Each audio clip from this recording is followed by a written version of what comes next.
গীত গোবিন্দ রচনা করতে করতে সেই পর স্মর করল খণ্ডনম মম শিরসি বন্দনম দেহি পদপল্লবম দারম।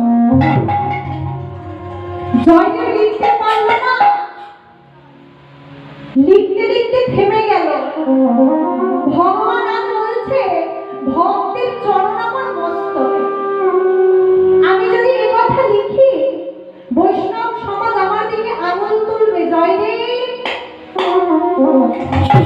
তুমি ভক্ত কবি নাকি তুমি রাজকবি?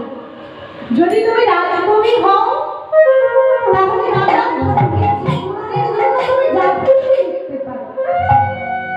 কিন্তু শোনো, তুমি যদি ভক্ত কবি হও তাহলে এমন লিখতে পারো যে ভক্তের চরণ ভগবানের মাথায়, ভক্তের চরণ ভগবানের বক্ষ মাঝে মানা যায়, কারণ ভৃগুমুনির চরণ ভগবানের বক্ষ মাঝে নিয়েছেন।